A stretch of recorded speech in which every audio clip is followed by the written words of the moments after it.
Welcome to a special edition of Get Your News On with Ron. We got a guest today. So excited to have this guest. We have the host of This Is Hell, a syndicated radio program and podcast, Chuck Mertz. Chuck, how are you today? I'm doing well. I am very excited about our fourth annual 20th anniversary party this weekend that we're having with all of our listeners. So I'm kind of jacked up. I'm excited about doing this interview. Got a lot of stuff going on this week. So just very exhausted and excited at the same time. I got you at a good time. I totally caught you at a good time. So you guys, and I wanted to ask you about that. You know, the show has been around since 1998. Is that correct? 96, actually. Oh, 96. So yeah, you guys...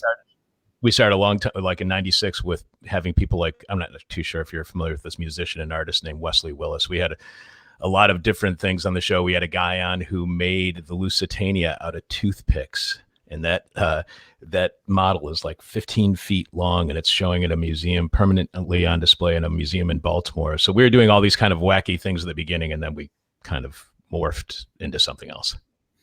No, I am familiar with Wesley Willis. He was a Chicago legend, and that was really a bummer when he passed. I actually never got to see him live. He was touring pretty much up until the end, but I never got a chance to catch him. I was in high school when he was pretty active, and I know he would come to, some of the DIY spaces in Pittsburgh where I grew up, but I never made it to a show, and I missed my opportunity. But. Oh, he was so great. I love that guy so much. He was so much fun to be around. Guy was just full of love, a guy who's been tortured his entire life and was just so full of love. It was just a wonderful person to be around. So you started in 96, which is also the same year of the Telecom Act of 1996 that really kind of hurt radio a lot. And that's kind of putting it gently what that bill actually did and what's that all about. So coming from your perspective, as somebody who is doing a long form show that's tackling hard hitting issues, that doesn't shy away from things, the show is called This Is Hell. How has surviving the broadcasting landscape kind of been? Like what was, in fact, in 1996, were you kind of thinking, oh, gee, we're getting, man, this policy could not have come at a worse time? Kind of what was the climate then going through it from your perspective? So actually within the Telecommunications Act of 1996, part of it is that our show has to happen. No, that is not true. So anyway, but when I was in high school, I wrote a paper about how the consolidation of the media was going to be the death of radio, death of creative TV, the death of independent outlets. And I was 17 years old, and the teacher said, "This is the worst piece of garbage I've ever seen in my life." And I said, "I'm telling you, we're going to have this conglomeration and centralization of the media, and it's going to be destroyed." 16 years later, I'm doing a radio show as the Telecommunications Act of 1996 happens. Was one of the first things that we ever complained about on the radio show at length, because it was a Democrat who was selling out supposedly liberal ideas, right? In $70 billion. That's all he got for the entire breadth of the signal that he was giving away. $70 billion, worth trillions of dollars. So even as a neoliberal, it was a bad deal for the Clinton administration. And it was just on top of everything else they'd been doing with NAFTA and the push towards neoliberalism for so long that turned its back on what the party stood for, which was the workers, for so long, And so it was depressing because you knew where it was going. You knew it wasn't going to stop. That's the way that capital works. It was just going to keep conglomerating until all of the mom and pop shops were gone. So a show like ours isn't going to be on a corporate outlet. We're not going to be on public radio. NPR hates us.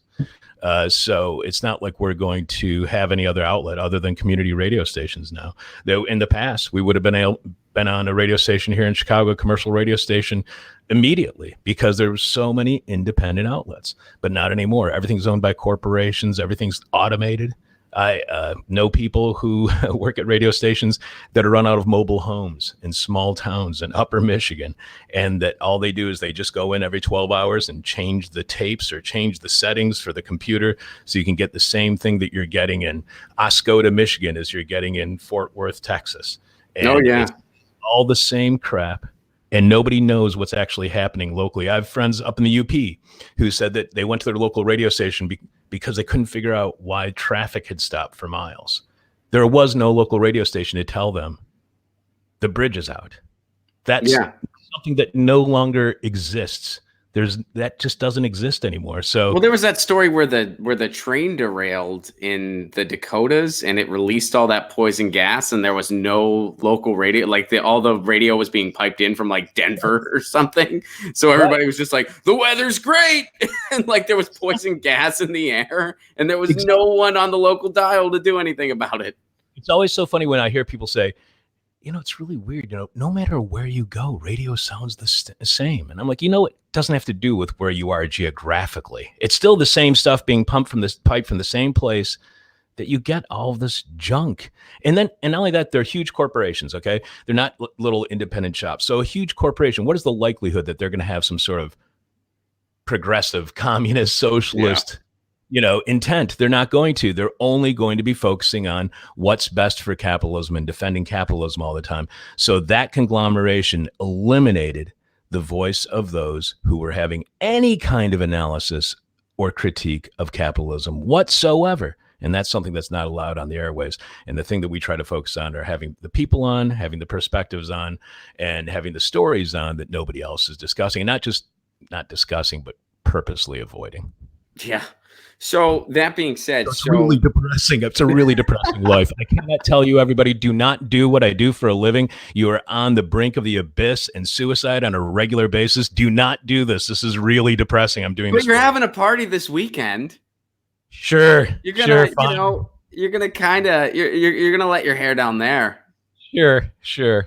Probably too much. Or is it just going to be a panel? Is it just going to be like a big, like what's the anatomy of the party? It's not like all you guys just talking about everything that's wrong, or is it going to be?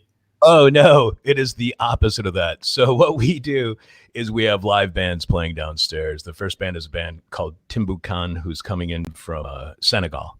And they're touring in Chicago, and they're going to be the opening act. Then we're going to have this guy here in town, Ted Sirota, is a jazz musician, and he is involved in a whole bunch of anti-fascist movements. So his band is going to play second.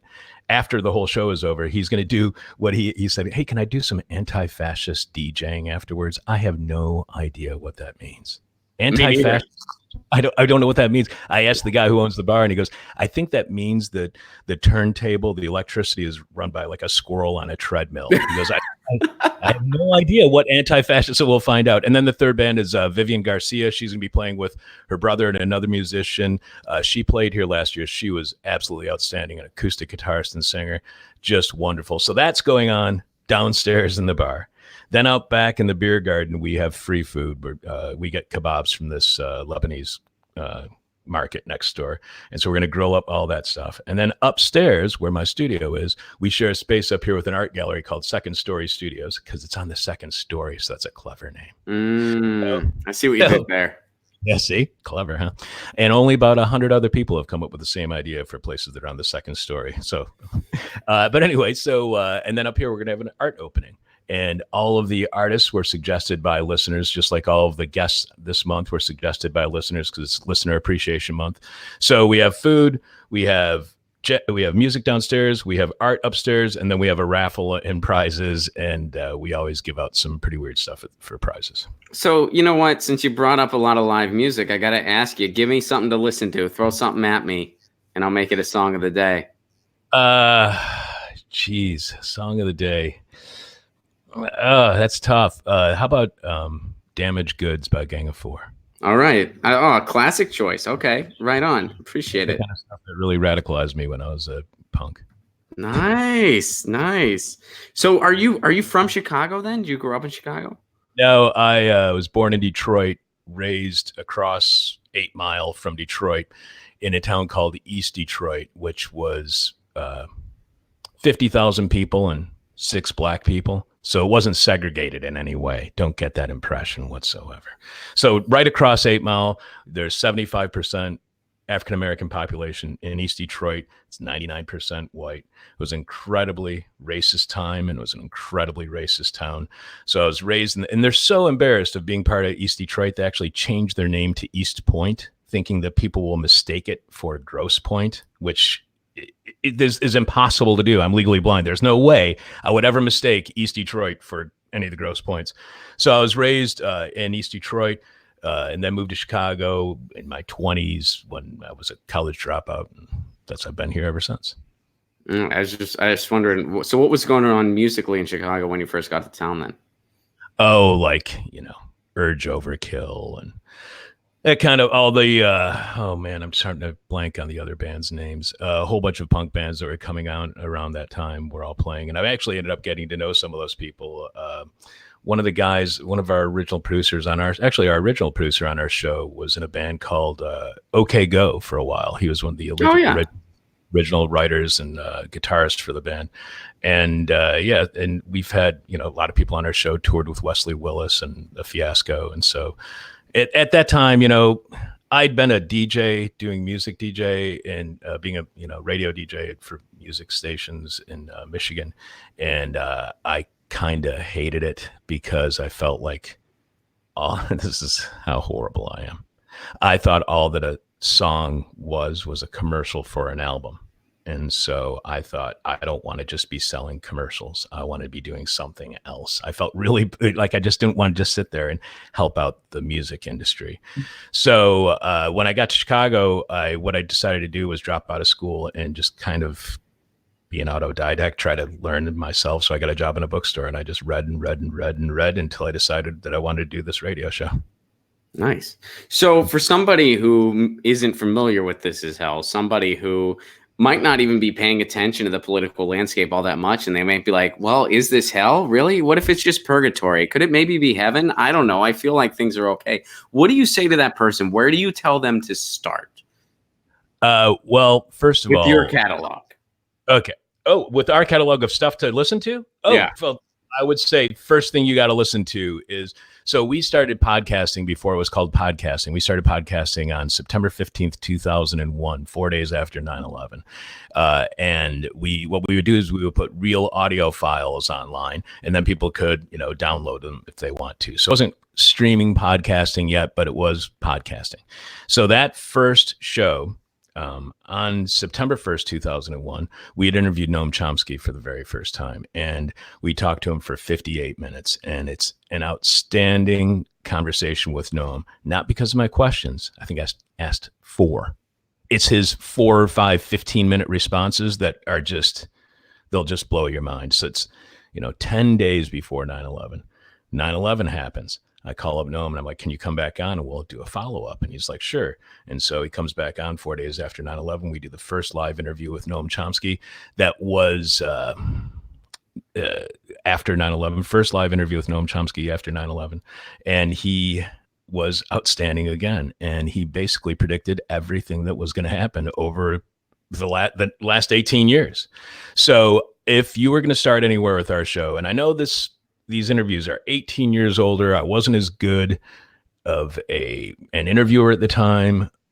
But if you go back and you listen to those 2 interviews, you will have a really good idea and a great framework for what happens over the next 20 years of the radio show, because what was happening then was incredibly hellish. There was a way we could have avoided all these wars, and we just didn't care. We knew on 9/11 that Saddam Hussein wasn't behind it. 4% of Americans thought that he was behind it, according to a poll at that time. Somehow we were able to convince people into that war. And Noam Chomsky was telling us that's exactly what's going to happen. And he was right. And that's the hell that we're living in right now. The Pope says there is no hell. Remember, the Pope a little while ago said there's no hell. It is not an actual place. And he's right. It's not an actual place. It's a place that you create yourself, that we create ourselves. We created this hell for ourselves. I don't know why. I think we just, masochists, I guess. I lazy. I don't know what it is. I don't know what it is. That's a great starting point, because it's kind of funny you say this. I remember the first time I went to San Francisco, which would have been around like 2006-ish. I went to City Lights bookstore and saw Lawrence Ferlinghetti walking down the street. I waved to him shyly, did not have the courage to say anything to him, but I did wave. I go in the store. I think I spent 4 hours in that bookstore. One of the things I bought was a pamphlet on neoliberalism by Noam Chomsky that came out right after 9/11. Yeah, that was the book that we were talking with him about, actually. Well, and it's funny because I actually pretty much said the exact same thing you just said as I read it. I read that thing and I said, he called everything, Yeah. because I was reading it a few years later and I'm like, he just called everything. He said that there's going to be some, they're going to take an event. They're going to have this hyper patriotic thing. They're going to have a scapegoat. They're going to use that to go into the Middle East, country after country. Like, he called all of it.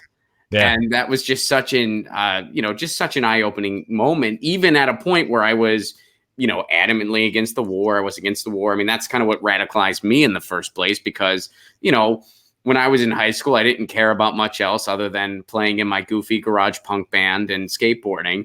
Right. Then I got to college and a bunch of my friends were going over to Iraq and I didn't know why. I said, why are they going over there? Why are we at war with Iraq? This doesn't make any sense. Then I was lucky enough. I found out years later, this isn't a common thing on college campuses, but I went to Indiana University in Bloomington. On our campus, we had a group for media reform. We had a national media reform group, and they were screening the documentary Outfoxed, which, is mainly focuses on Fox News, but also just kind of tells you how they sold the Iraq war. And for somebody who had never been exposed to these ideas before, it just blew my freaking mind. And then I started reading Noam Chomsky and started reading, Saul Alinsky and just, off to the races, so to speak. It was just right. The lid was off.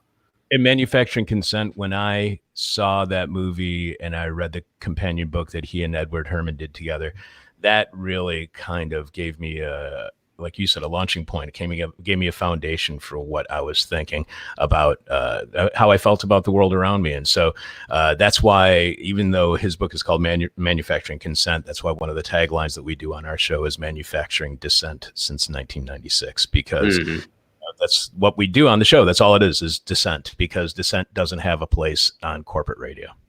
So let's bring it recently then. You kind of gave the, hey, here's your intro course if you're new to all these ideas.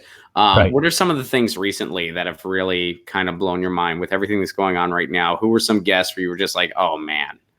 Well, I would say that the people who have been really blowing me away lately are people like, I don't know, a lot of the people who write on Black feminism, even if they're not people identify themselves as women. We just had Marquise Bay on the show. He wrote a book called Them Goon Rules on Black feminism. And what that book is about is this concept, and he's not the person who created the concept. He's just the person who introduced me to the concept of fugitivity. And when you are a Black person living in the United States and you are living underneath an unjust law, it is not right to comply by that unjust law. How can you comply with injustice? So there's this sense that as Marquise writes, there's a sense from out of the womb, Black people are in trouble. Black people are criminality. Black people are lawlessness. And what is actually happening is they have a system that is imposed upon them that tries to force them into whiteness. And that's what our laws do. They try to make people who are not white act like people who are white. And these kinds of concepts, like Marquise just had on last week's show, these just blow my mind, because as a stupid white person, I don't have access to this kind of information very often. And that's why that's kind of the people who we aim to have on the show are the people who can, I can't guess what our listeners want. I can see what our listeners want when they send us suggestions, but I can't guess what anybody wants. And if I could, I wouldn't be doing this. I'd be in the stock market or doing something else. I can't guess what people want, but I do know what I don't know. And when somebody can give me a concept like the idea of Black people living within fugitivity in the United States, when somebody can give me that concept so I can have a different perspective of the world around me and I can become a better person, or at least improve my worldview, then I'm going to jump on that all day long, because I want to know more. Because I know that what I know right now is not what I'll know tomorrow. And I'm hoping that I can constantly be improving and looking for a better worldview. I want to continue to grow and learn. And I just hate these people who are like, well, my politics are pretty much grounded in what I knew when I was 32 or what I knew when I was 16. Or I just think they should always be evolving. And if they're not always evolving, I don't think you're really learning. So what we're doing right now, we've been doing a lot of stuff on climate change, obviously, and it's really depressing, the stuff that we do, because the people who talk to us, people like Jem Bendell, are telling us, it's near-term societal collapse due to human-caused climate change, like in the next 10 to 20 years. So we have, and this is, this is really it's a burden on my psyche, to be honest with you. It's really difficult to keep reading about, especially climate change, because, I've got nieces who are 2 and 4 years old, and I think about their future. Alex has a son who's 3 years old. I think about his future. And so when you're focusing on stuff like this, it's painful. It's really harsh. And I understand denialism, because you can live outside of all of this. But at the same time, it's just, you're just better off just getting to grips with it so you can move forward. Well, how optimistic are you that we're going to be able to adapt? There is no adaptation. We're not going to adapt. There is no sustainability. We can't sustain anything like this. We can adapt, but we have to adapt to what nature offers us in the future. We can't try to keep it like it is now. We can't try to conserve this world that we live in. We can't say, I had somebody, and I don't know if this is necessarily perfect, but I had somebody tell me recently. He said there's 2 things: a conservationist. This was a ranger, park ranger, conservationist, and there's an environmentalist. A conservationist wants to keep nature the way it is. An environmentalist just wants the environment to keep going and doing whatever the environment does. And so I said, which are you? And he said, I'm a conservationist, because I want to keep these forests the way that they are. And I asked my sister, who's a biologist, and she said, yeah, but you can't do that. Conservation is almost a process that's self-defeating, that you can't, you have to be thinking along the lines of, like you were saying, I guess, adapting to it rather than trying to impose any will over nature, because we've already learned that doesn't work. Right.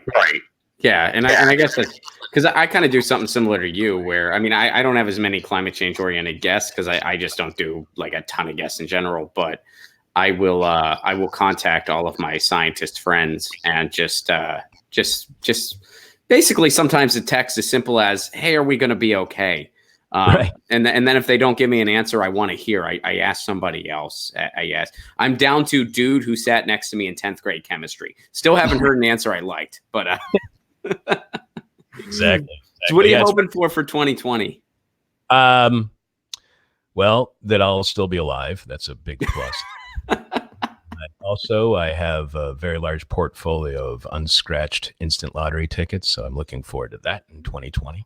No, it is the world's rainy day, 2020. You were saving it for a rainy day. It's time. I just want to tell all your listeners, and this will probably make it so none of them will ever subscribe to our Patreon podcast. But Donald Trump is going to win re-election, and it's going to be really annoying. But there's really not much we can do about it. We can see why that's happening. It's the cannibalizing of the Democratic Party. They don't want to win an election where they put people in power that don't go along with the Democratic Party's neoliberal ideas, what the new Democratic Party is. So when you're fighting fire with fire, you're just telling people, don't vote for Donald Trump, because we'll do essentially the same thing, not the exact same thing, but essentially the same thing. It's not going to work out well. This is not going to be good. And Trump's going to be a president again, and we're going to have 4 more years of just this BS, because he all he is a distraction. We pay too much attention to what he says. We should be looking at what his policies are, instead of looking at just what he says. What he tweets is not as important as what his government is actually doing. Just today he took food stamps away from millions of people. No, and it will probably be like barely talked about at all in the corporate media, and because it doesn't matter. This whole heat wave that they just had. I knew it. I knew this was going to happen. So I recorded CBS, ABC, NBC News, recorded every one of them every night to see throughout this entire heat wave. climate change wasn't mentioned on any of the network newses once, not once. How can you avoid talking about climate change? Well, that's because they're on their own agenda. Their agenda says, do not talk about climate change, because if you start talking about climate change, people say, well, that's caused by fossil fuels. Oh my God, it's caused by fossil look fuels. At our advertisers. Exactly. I was thinking about the Republican and Democratic National Convention, but especially the Republican convention today. And I was thinking how in 2020, William Weld is not going to be a challenger to Donald Trump in the primaries. Okay. So he's going to win, and he's going to win the nomination, obviously. So why are we having this convention? Why did we have this convention in 2004, the Republican convention for George W. Bush? Why do we have it in 2012 for Barack Obama, who is running unopposed? Why did we have it in 96? When we started the show, the first thing we did was we covered the Democratic National Convention here in Chicago in 1996. Why have that convention? You know that Bill Clinton he's the only person who's running. He's running unopposed. So why are you doing this? They're doing that because they get 3 or 4 nights in the summer of every network showing that convention for free on TV. These people are on TV to put up the show. They have to spend tens, if not hundreds of millions of dollars from donations from people who want Democratic politicians in power, but they're just spending it on this huge party for themselves that actually comes to no real end. But hey, you get that free media time. And now with the media revenue going through the roof when it comes to political ads, there's no way that you're ever going to see a story on corporate radio talking about how, or media outlets talking about how we need to have public financing of elections. That's never going to happen because they have their own agenda, and people don't think that they have an agenda. They think that profit is an objective agenda that doesn't have any real impact on you, but it does. It has a huge impact on you, and it screws up your morals and your values. Oh, absolutely. Yeah. And it's like all of this stuff, these kind of horse race elections that we have in this country, that's the Super Bowl moment for all of these news networks, because they know that, I mean, they are declining in many ways, but this is their Super Bowl moment. And what I mean by that is that's their big revenue grab. Right. And I always find the term horse race election kind of infuriating. And the reason I do is because I love going to the track, and it's really, really fun. I don't even use it often. It just happened to be what came to my head first. I love the racing.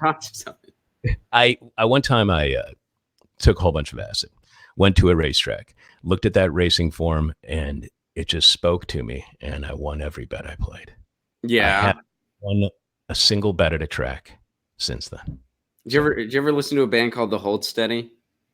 Yes, I have heard them. All right. No, they have a track called Chips Ahoy that kind of reminds me of what you just said a little bit. But so where can people find out more about the show? Where can people find out about the party this weekend for anyone in the Chicago area?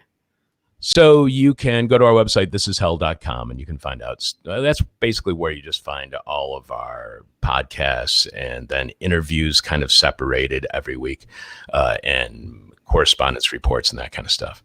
But that's our general places, thisishell.com. But if you go to facebook.com/thisishellradio, you can find out all about the party and follow us on that social media platform. We're also on Twitter @thisishellradio and on Instagram @thisishell. We're going to be sharing some of the images of some of the artists who are going to be showing their art this weekend. We have art coming in from all over the country, from LA, from New York, from North Carolina. We have art coming in from all over the place. So we're really looking forward to it. Last year, this guy came in, and so he was on this, we read his email on the show about how he was working on this project, which slips my mind right now. But what he does, he goes to like classified sites and he takes photographs from really far distances away. So like one of his pictures is a fracking site across the street from a school. And so he took it from thousands of yards away and then closed up on it. And he prints these huge pictures out. And then another one is a prison, and there's a prison fence. And right on the other side of the prison fence, you can see a golf country club and people playing golf. So he takes all these pictures of these weird places. He sent us an email saying he listened to the radio show. We mentioned it on the air. A Norwegian art gallery contacted him, had him fly out there, had him show his art out there. So he was so excited that he got this opportunity that he was like, hey, I want my art to be part of your show last year. So he sends these photos that are printed on metal, on like sheet metal. and they were absolutely stunning. And we gave those away as some of the prizes during the party. And that was the thing that everybody loved the most, were these crazy pictures of fracking sites across from schools and prisons next to country club golf courses. And that kind of that kind of work, that epitomizes. Those are powerful images. I mean, those are powerful images. And I'm sure like I was on tour recently in Texas, and we stopped at a place in Houston where there were all these plastic and oil manufacturers surrounding a park and several houses, because they basically wanted to take over this neighborhood. A couple residents wouldn't sell, so they were just like, okay, tough luck, and just built around them. I'm sure that's probably made it into this artist's work before, but. Yeah, Port Arthur, down in Port Arthur, Texas, it's even worse. We talked to a guy years and years ago named Forrest Hilton, I believe, and he talked about how his mother's home was between like two big chemical refineries, and that's just where you live. You live in between refineries, and you know that with the hurricane Harvey that hit Houston, you had those pools of mercury floating around, and it was incredibly toxic, and it's a total nightmare down there right now. You have a state that has no environmental rules, so you can make as much profit as possible. What's going to happen when you have an environmental disaster? It's going to be a nightmare.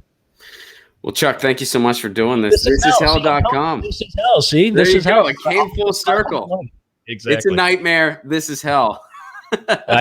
Ron, thank you very much for having me on. I really appreciate it. Thanks for doing this, man. Everybody, this is hell.com. Fantastic program. Chuck, great talking to you. Have an amazing party this weekend.